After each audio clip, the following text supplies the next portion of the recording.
So here we are again. Here we are again. Today we will be celebrating not just one, but two great holidays. Two, wow. Yeah, we're going to be celebrating the spring equinox and Holi, a Hindu holiday that's celebrated all over Asia. Sounds great. Today's spring equinox, known also as the vernal equinox, marks the first day of spring. Woo! Holi was actually Friday the 18th, but the weather was so bad that we decided to postpone it, our personal celebration of it, till today. Actually, both holidays really merged together, and very nicely, because both holidays mark the end of winter and beginning of spring. Both holidays are observed with bonfires. We're going to have a bonfire. Both holidays are associated with new beginnings. Yeah. So Holi, which is spelled H-O-L-I, and has really no relationship at all to the English word holy. Oh, okay. It's a very popular and very ancient Hindu festival, also known as the Festival of Spring and the Festival of Colors, or the Festival of Love. And there are several different legends about the origins of the holiday, but it's been going so long, it's like everybody has sort of forgotten exactly how it got started. But everyone agrees that all of the stories associated with it end in the victory of good over evil. So this is the universally accepted significance of the holiday. Well, the festival starts the night before Holi, when people gather around a bonfire.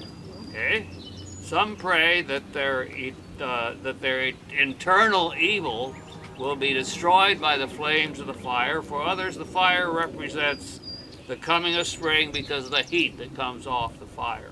Yeah. Well, and it's also representing a warmth in the summer. Right. So that's the same for both holidays. So we're not starting our bonfire. We didn't start it last night. We're starting today. We're making it a one-day holiday. Yeah. For one thing, because the weather was so bad yesterday. Fire's going good. Our fire is going good, so we'll be going over there after we get done with this. Okay. So on Holi, they light the bonfire in the evening, and then the next morning is celebrated with a free-for-all festival of colors. Woo. Where people smear each other with colored powder and drench each other with either plain or colored water. And anyone and everyone is fair game, friend or stranger, rich or poor, man or woman, children, people of all castes, and elders, everyone. Probably even the dogs, huh? The whole village gets involved. Yeah, well, the dogs are, hey, you guys, shh. Good dogs. Yeah. Okay. The frolic and exchange of colors occurs in the open streets. And in the parks, outside temples and buildings. Hey. Groups carry drums. They carry drums and other musical instruments. And they go from place to place, and they sing and they dance, and people visit family and friends, and even people they haven't gotten together with, and they gossip and they laugh and they share holy delicacies, foods and drinks. In the evenings, the people dress up and visit friends and family. It's just a great grand day. It's a huge thing. It's kind of like a giant block party. Oh, wow. You know, it's like, but bigger. Bigger, definitely. Yeah. Like, we don't have anything like that here in the United States. No. But it's a great holiday. I mean, everybody is out in the streets with these colors. And the different colors have different meanings. Oh, wow. So red symbolizes love and fertility. Yellow matches the color of the natural remedy turmeric, so it's sort of like healing. Green represents spring and new beginnings. And the blue is for the Hindu god Krishna. All right.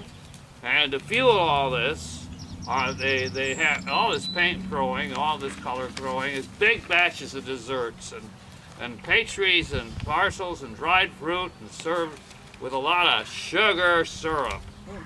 Yeah, that's what they do. They keep it going with a lot of new energy and pancakes and drinks and flavored with all kinds of things like cardamom and fennel and rose water. Yeah. I wonder what that's like. Yeah, we didn't make any of those No, we treats. didn't. We do have a special Indian dessert they'll plant for later. Right. But Holi is also popular for the consumption of an intoxicating Ooh. beverage called bang, Yeah. or something like that. And it's made from cannabis leaves. Yeah, we're not going to do that. No, we don't know how to do that either. But they mix this into the other drinks or the sweets, and it's consumed in large quantities during the festival. So kind of like Oktoberfest. Right, yeah, sounds like it. Yeah. Yeah. Well, Holi is a time for unity and reconciliation. They say that the colors, everyone is equal and equally messy. No matter what the caste, culture, religion, to many Hindus, Holi festivities mark an occasion to reset and to renew broken relationships, end conflicts, and rid themselves of all kind of accumulated baggage. That's a good thing to do on the equinox too, at the start Yes, of spring. yes. Sort of like Easter. We'll do Right. that in Easter, Yeah, so Holi is just kind of like like that. So Holi is becoming more and more popular throughout the world. It's a national holiday in India and Nepal. But there are Hindus who live all over the world. of All course. over the world. Like our neighbors are Hindus, Right. right over here. Right over here. Next house to us. Well, it's celebrated by Hindus in Bangladesh, Pakistan, Suriname, Guyana, Trinidad, Tobago, South Africa, Malaysia, United Kingdom, United States, Canada, Australia, Mauritius, and Fiji. Now, last night on the TV, Yes. we saw they had a Holi celebration on Navy Pier. A Navy Pier. Yeah, last Wow. night. Last night, right Yeah. here. So they in didn't really Chicago. have it on the right day either. No, okay. Well, there was rain. Well, on pretty the- close. Yeah, right. Well, although it's celebrated by people all faith and ethnicity throughout the rest of the world, there's something somewhat dismaying in a trend in Europe and the United States. In growing popularity, inspired social events like color runs and all that, people are doused with holy powder at checkpoints along the race. Because this is for profits, they always have to pay for admission. So it loses a little bit of its freedom, and it's not scheduled. A lot of these events aren't even scheduled for Holi. They could happen any time of the year, and they completely downplay the whole cultural thing and the whole deal. The whole But spiritual. it is some expression, and who knows? Yeah, so, the issue is just that even if they're charitable events, they still charge money to participate. Oh, that's right. Like it's not like free will offering. It's like you have to, they're offended by the idea that you have to pay this much to participate in this. Right. And they also would just like a little nod that this is holy powder. Right. That this is an Indian custom that you Right. are engaging Yeah. in. They just want a little acknowledgement of the holiday. Right. But those who only skim the surface of this holiday with the races and such, or try to profit from the holy Oh, yeah. tradition, they're just missing out. And the Festival of Colors is popular because for a saying in India, they What have is a the saying? It's like, I'll try it. Bora no mano, holy hai. Okay, let me Bora try. no mano, holy hai. Bura Namalo Holy Hay. Bura Namalo Holy Hay. Which means never mind, or don't mind, don't be offended, it's holy. Yes. All right, so, in the spirit of the holiday, it's appropriate to let it go, let it be, live and let live. So, Oh, yeah. hey, if you want to go to a color run or whatever, go ahead. But just remember, it is something that is an Indian holiday. Yes. That its roots are an Indian holiday. Right. And just say, Boro no mano, holy Holy, hay. holy. Okay. Oh, so we begin our combined celebration of the spring equinox and Holi this morning with a bonfire. And we will observe Holi by using the time of meditation, praying that our internal evil be destroyed, reflecting how the heat of the flames represents the onset of warmer weather and in these days a sign of peace. Yes. Then we will participate in a relatively new spring equinox ritual, popularized by the Annapolis Maritime Museum in Maryland. So the yachting people that own the yachts out there, or all over really, have this custom of that if you're a real, real yachter, Right. you're supposed to abandon your socks and just wear your deck shoes without socks Oh, that's what you after the first day of spring. do. I get it. So they'll take off their socks and throw them on the piers. Mm-hmm. Well, at the Annapolis yacht yard, the caretaker started gathering all these socks together and Yeah. having a bonfire with them. Wow. And now it's sort of catching on all across the country, and up not just in first in yachting circles, like up and down the East Right. Coast, but now it's spreading inland. So there is this tradition of burning the socks. Mm-hmm. So John and I are going to join in, and after we have done our prayers and meditation, we're going to burn some socks. Oh, yeah, and our yacht is down there in Emerson Park at one of those little ponds. But we're going to start wearing our shoes and getting rid of those socks. Getting rid of the socks. Yeah. Okay, for lunch we're going to enjoy a traditional equinox meal of mushroom soup and deviled eggs to the accompaniment of Stravinsky's Right for Spring.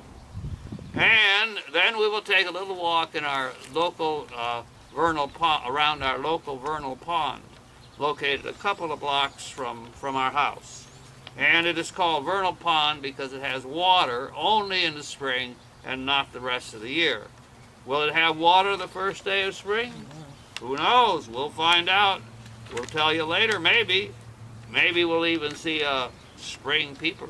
That would be really exciting. Oh, that I've would never be- seen one, but they have a That's- lot of them down there if there's water. That's pretty And early. it gets warm enough. It's Yeah. supposed to get up to 60 this afternoon, so That's good. it's definitely warm enough for people. Righto. Right. Then later in the afternoon, when it gets up to that 6 degrees, John and I are going to have our own little Holi festival of colors here in the backyard.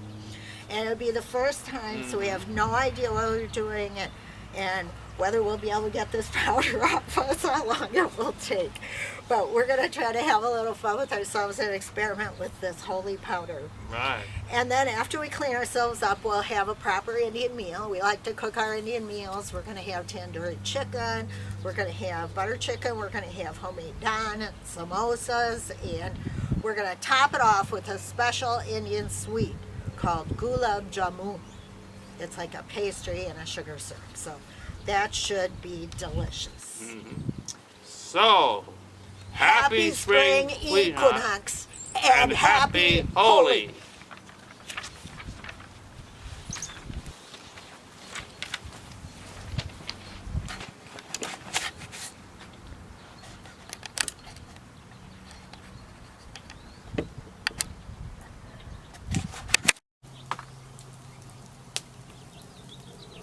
Amen. Amen. So Harry completed the meditative time in front of the fire. We're now going to move on to the equinox burning of the socks, where we transition from winter into spring and move on to, we don't have deck shoes, but we have, what are these called? Crocs. Moving on to sockless Crocs. Okay, here we go. The burning of the socks.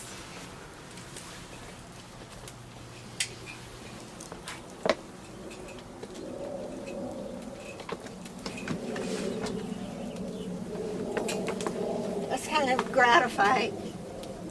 Yeah. Really Kind of feels gratifying, really makes you, like the weather's changing. yeah, socks, no more socks. No more down coats and no more scarves over your face. Right.